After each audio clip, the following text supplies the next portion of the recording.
It's been an awfully long time since I've done any kind of reading wrap up on my channel. I think January was the last time. And so I wanted to get back into the habit of doing them at the end of every month. It's nice for me to have as to look back onto as a bit of a reflection. Going into this video, I have not written anything really down, so I'm kind of just flying off the cuff of what I remember. So I apologize if it's a bit all over the place. In the future, I'm going to make making notes so that at least I have something to look back on in reference. In the month of September, I read 10 books. Out of my 10 books, I had 4 3 stars, 1 3.5 star, and 5 4 stars, which for me is actually quite good. I very rarely give out 5 stars, and in general I tend to be a 3.5 star reviewer. Like that's my average, that's my good. Even a 3 star is pretty decent for me. Like, it's a book that I enjoyed and would potentially recommend to someone depending on if they liked that specific kind of genre. I don't really rate in any kind of specific way other than feel and vibes. That might change in the future, but for now that's just kind of my non-existent rating system. Out of those 10 books, I had 1 non-fiction, which is very rare for me, but I do want to try starting to read more non-fiction, 6 that fall into some kind of fantasy genre, either as a subcategory like urban fantasy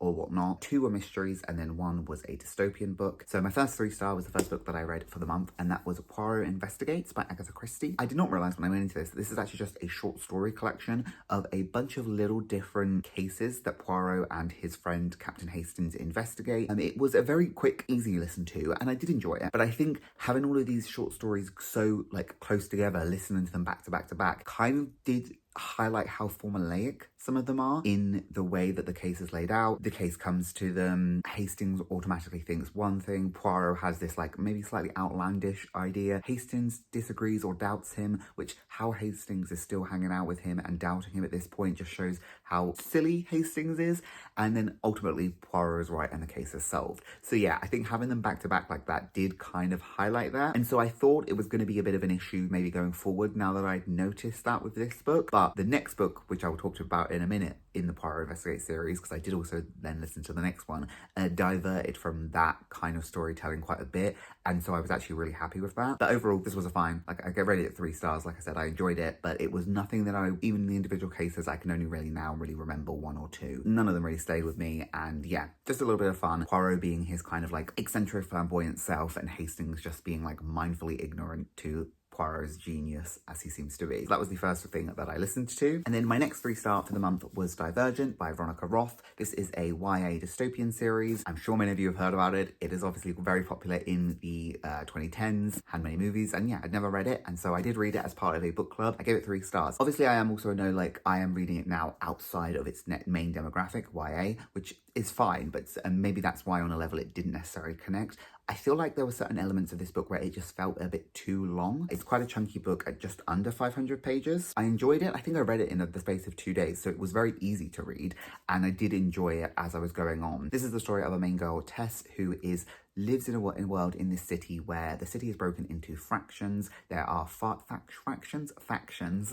There are 5 altogether, and you are born in one, and when you are 16 you go through a choosing where you have a test which identifies which one you are, and then you can choose. But you can kind of choose whatever you want. You don't have to choose which one you're tested for. But Tess basically finds out that she has the aptitude for multiple of these, so therefore she doesn't fit into one singular one, and she is divergent. I still feel like at the end of this book I didn't 100% understand the significance or the relevance of what it meant to be divergent. It was spoken about, and it meant like she couldn't be controlled, or she could understand when things weren't, when she was in tests, when they weren't real and stuff. But I just feel like it wasn't overly fleshed out how significant that was, which might be what happens in the next few books. But I feel like that was a bit of a lacking point. But basically Tess then chooses the fraction she's going to be in, Dauntless, which is like the kind of brave one, and it does speak about in this book how that has been kind of expanded past its means. It's gone past what it was originally was, which I think is one of the main issues with this whole city, is that every faction has kind of gone past what their original intention was. And so Dauntless is kind of like, it's supposed to be bravery, but it's gone to the point of kind of idiocracy, like stupidity, like it's ridiculous of like, you have to, this is what it means to be brave, like beyond kind of reckless as opposed to being brave. And it is a little early noughties cringe in that it's like all the Dauntless people, like they wear black and have tattoos and piercings, and you know, that's brave and that's the sign of them being brave. So that kind of like a little bit of a cringy element that goes on, but it is like an older book. It was released 13 years ago now, so like I can forgive it that kind of little bit of self. There were also elements of this that like where Tess was like not like other girls, you know, there's one point where someone says to her like, oh, can you just be a girl for a minute while I talk to you about this boy? And she like pretends to like twirl her fingers around her hair, and you know, and you're just like, okay. And there was also a bit in this book that was felt like unnecessarily like fat shamey towards the female antagonist. Like, she's in a scene where she's talking to Tess in what should, I guess, be quite an intimidating scene. And Tess is noticing that she has a bit of belly pudge and stretch marks on her knees. And it felt like such unnecessary input to put in that section that it just kind of was trying to be like shamey for this antagonist. Like, don't make me dislike her based on what she looked, because that's clearly what it felt like. That was trying to be like, look at her, she has belly pudge and stretch marks. Not necessary. Like, it was that felt so out of pocket. Like as I mentioned, I think this was too long. There is an element of this that is trials. Tess has to go through these trials to prove she's worth being in Dauntless. That felt like it was too long.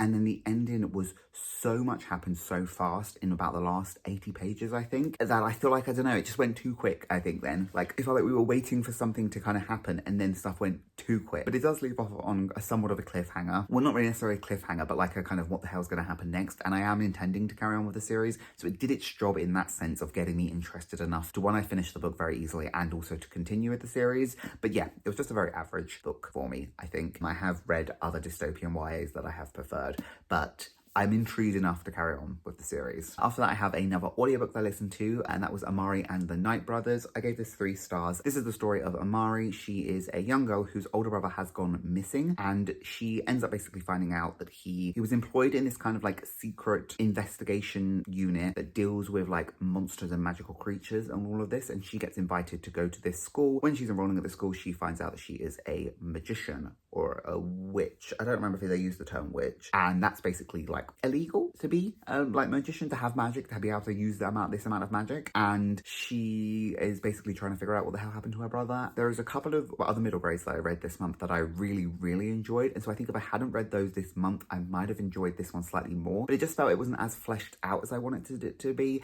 in a lot of what was happening. Amari has no idea about this world that's going on, and the school is aware, or this like, not school or whatever it's called, is aware. Like, they know that she comes from this background of like having no knowledge.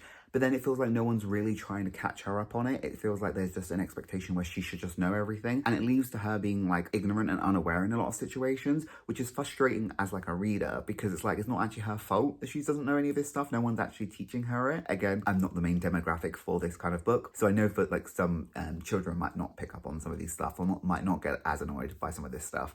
But yeah, that element of it annoyed me.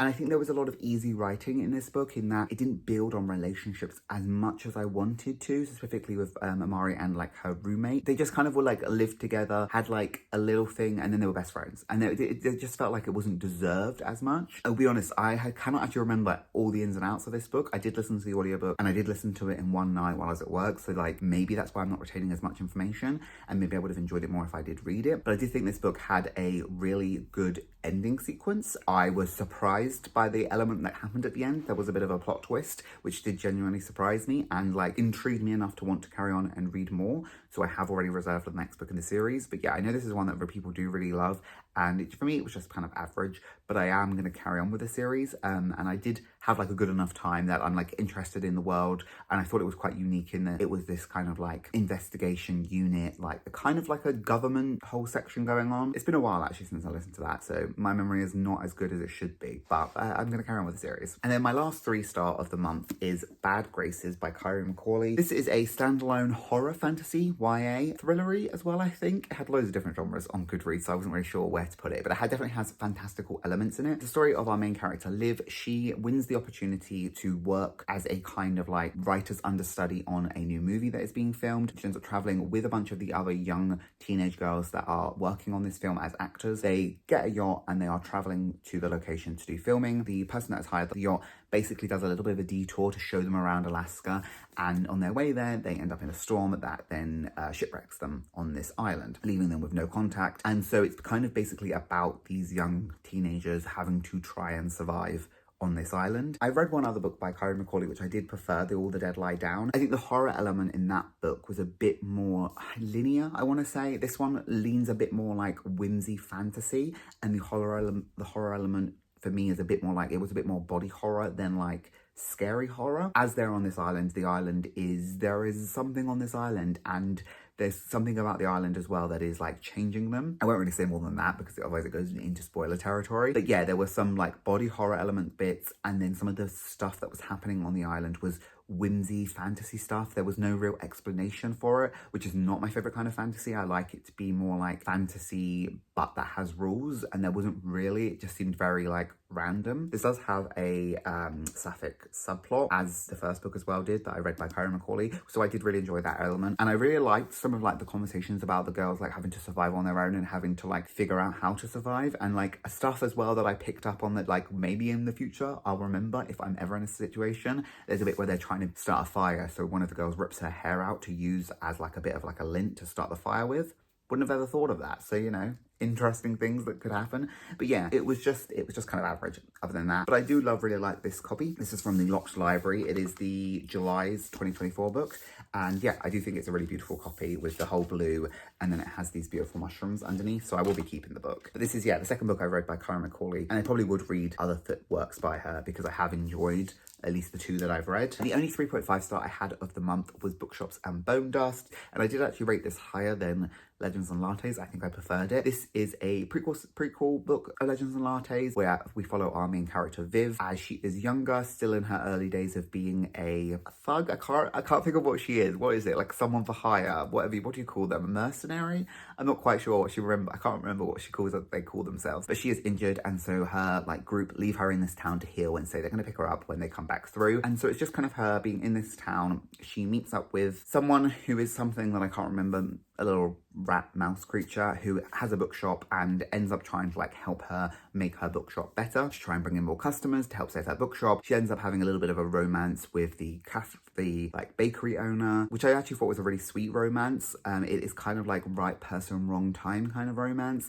because they know their time together is finite. When this group comes back in, Viv will be leaving. And then there is also a kind of undercurrent of like a plot that is happening, which does like play throughout the book, which I really enjoyed. Overall, I did quite enjoy this book. Like I said, I enjoyed it more, I think, to Legends and Lattes, which I don't think most people do. I think most people prefer Legends and Lattes, but I think this one just had that slight more going on, because I don't think I'm actually that big of a fan of cozy fantasy. I like it to have a bit more going on in the element, and so this one did, which I enjoyed. And then it had a nice little epilogue chapter that kind of brought it back to Legends and Lattes, which I quite liked as well. Not much else to say about that book. It was just I listened to this one and it was just, yeah, a really nice little easy listen to. So starting on with my 5 4 stars, starting with Broken Homes by Ben Aaronovitch. This is the 4th book in the Rivers of London series. Rivers of London is a urban fantasy series set in London following a police copper called Peter Grant. In the first book, he basically stumbles upon the world of ghosts and ghouls and magic and this whole like underground world that's going on in London of like river spirits and fae and all sorts.